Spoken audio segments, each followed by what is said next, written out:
Curfew শিথিলে শহর ও বিভিন্ন সড়কে বাড়ছে যানবাহনের চাপ, খুলছে বিভিন্ন ব্যবসা প্রতিষ্ঠান। ফলে স্বাভাবিক হতে শুরু করছে মানুষের জীবনযাত্রা। ফুটপাত থেকে শুরু করে খুলছে সব রকমের দোকান। কিনা বেচা নাই, কার্ফু তো কিনা বেচা নাই, তবে এই কার্ফু আমরা চাই না। এগুলো সকাল ধরে বইছি, 3-4 জোড়া মাল বেচেছি, এতে তো পেট চলে না, বাজার খরচের টাকা গুছাইতে পারি না। বসে আছেন, কি করবো বসে না থাকি। রিক্সা, পিকআপ, মোটরসাইকেল, বাসসহ বিভিন্ন যানবাহন স্বাভাবিকভাবে চলাচল করছে বিভিন্ন সড়কে। এতে তীব্র যানজটও দেখা গেছে রাজধানীতে। যানবাহনের সমস্যা, জ্যামজট অনেক বেড়ে গিয়েছে। এই জন্য আমরা চাই না কারফিউ আর থাক। এটার কারণে মানুষ অনেক অস্বস্তিকর পরিবেশে আমরা ভুগছি। জনজীবনে প্রচন্ড ভোগান্তি মানুষের যানজটের কারণে।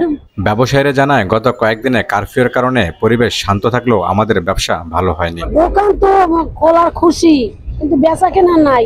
সকাল 11টা বাজে যাইছি, 2 জোড়া মাল বেচছি। না আর কারফিউ চাই না, আর কোনো গ্যাঞ্জাম চাই না। আমরা ভালো চাই, জানি ব্যবসা বাণিজ্য করে আমরা খাইতে পারি, চলতে পারি। কারফিউ শিথিল করায় দোকান খুললেও কাস্টমার পাওয়া যায়নি। তবে গত 2 দিনে সকাল থেকে বিকেল পর্যন্ত কারফিউ শিথিল করায় ব্যবসায় গতি ফিরতে শুরু করেছে।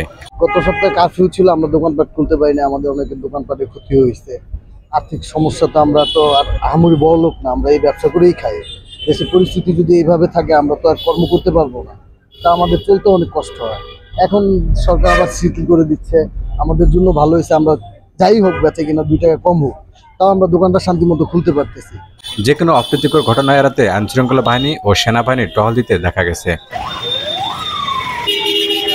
ফুটপাতের ব্যবসায়ীরা জানান, এখন পরিস্থিতি পুরোপুরি স্বাভাবিক। কারফিউর নির্দেশনা মেনে দোকানপাট খুলে ব্যবসা বাণিজ্য করছি। ক্রেতারাও মার্কেটে আসতে শুরু করেছে, তবে বেচাকেনা কিছুটা কম। এখন দোকান খুলছি, কিন্তু এখন তো বেচাকেনা নাই। আমি আজকে প্রথম দিন খুলছি, বেচাকেনা নাই, 300-400 টাকার মতন বিক্রি করছি। এমন পরিস্থিতিতে কারফিউ চান না সাধারণ মানুষ।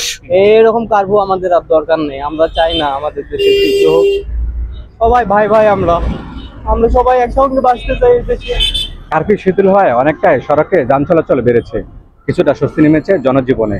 এমন পরিস্থিতিতে কারফিউ চান না সাধারণ মানুষ। মোহাম্মদ আসিফ, সময়ের আওয়াজ, মিরপুর, ঢাকা।